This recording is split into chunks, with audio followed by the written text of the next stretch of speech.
Does your relationship leave you confused, anxious, and drained? Well, if so, you might be dating the wrong person. You see, love isn't supposed to feel like a battlefield. It's not supposed to rob you of sleep, confidence, or peace. But too many people, they convince themselves that constant chaos is normal, and it's not. See, real love, it brings calm to your storm, not thunder to your sky.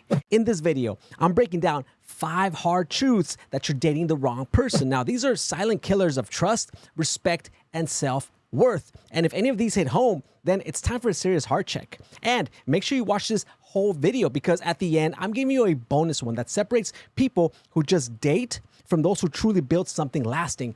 And most people, they miss it completely. My name is Rafa Lasco, and before we dive deeper, I want to make something clear. I'm not a licensed therapist or a certified psychologist. I'm just a guy here on YouTube giving you raw, no BS relationship advice based on my personal experience and from hundreds of conversations that I've had with people going through relationship adversity. I also like to sprinkle in some biblical wisdom because I believe that God should always be in the center of every relationship, but because without him, well, love loses its foundation. And if that sounds like something that could help you, I truly appreciate it if you hit that subscribe button if you haven't already. And if you want more daily content that doesn't make it here on YouTube, then make sure you follow me on Instagram. The links are in the description and in the pinned comment down below. But now, let's get into today's video. Sign number 1, they don't respect your boundaries. When someone doesn't respect your boundaries, what they're really saying is, my comfort matters more than your peace. And if that's their attitude, you're already in the wrong relationship. See, a person who truly loves you will treat your boundaries as sacred, not optional. But when they ignore your limits, when they twist your no into guilt, when they make you feel bad for needing space, that's not love. What that is, it's control. You see, God designed boundaries for protection, not punishment. Even he sets boundaries. The Bible says in Proverbs 25:17, seldom set foot in your neighbor's house. Too much of you, and they will hate you. In other words, even closeness has limits. If someone keeps crossing your lines, well, it's because they don't value you. What they value is dominance. You can't build love with someone who steps on your peace, to stand taller than themselves. Listen, protecting your peace, it doesn't make you selfish. It makes you wise. Understand that boundaries, there aren't walls to keep people out. They're fences to protect your garden. And if they can't respect that, they don't deserve to grow with you. Sign number 2, you're always the one apologizing. If you're always the one apologizing, then all you're doing is negotiating with a narcissist. Every argument ends the same. You saying sorry, just to keep the peace. But that peace isn't real. They twist the truth, rewrite the story, and make you believe that you're the problem. That sounds like emotional slavery to me. Real love is built on accountability. It says, I hurt you and I'll do better. But when someone refuses to take responsibility, they're telling you, my pride, it means more than your peace. And that's where it's scary, right? Because eventually you start believing them. You start thinking that maybe you are the problem. That's how manipulation works. It breaks you down until you start apologizing for things that you never did. But the Bible says in James 5:16, confess your faults one to another. That means both sides, not just one. If they can't do that, then they're not ready for real love. They're just addicted to control. So stop apologizing for wanting respect. Stop begging someone to value you. You can't fix what refuses to admit it's broken. Now, if you're feeling these first 2 messages so far, then make sure you follow me on Instagram. I post raw daily content that will remind you of your worth and help you heal faster than any text from any ex ever could. The links are in the description and the pinned comment down below. Sign number 3, they're very possessive. Possessiveness, it doesn't come from love, it comes from fear. And fear-driven love will always destroy itself. When someone constantly checks your phone, questions, who you're with, or gets jealous over every friend, all that is just insecurity trying to control what it cannot trust. They'll say things like, I care about you, or I've been hurt before. But what they really mean is, I don't trust you enough to let you breathe. Now, if they can't trust you, they can't lead you, love you, or grow with you, because love without freedom is just imprisonment. The Bible says in 1 Corinthians 13:4-5, love is patient, love is kind, love does not envy, it does not boast, it is not proud.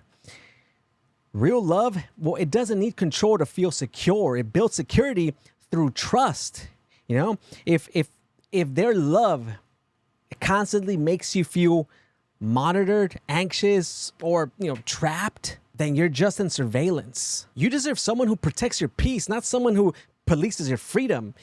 God didn't design you to live under emotional lockdown. He designed you to love freely, not fearfully. So if their love feels like control, then it's time to release yourself, because no matter how much potential you see in them, you'll never find peace in a cage. Sign number 4, they lie about everything. If they lie about the small things, they'll lie about everything, period. Lies are termites to trust, right? They eat away at the foundation until one day the whole thing just collapses. And when someone lies long enough, they don't just distort your reality, they make you question your own. That's how manipulation works. Maybe they lie about where they are, right? Or who they're with, or what they're doing.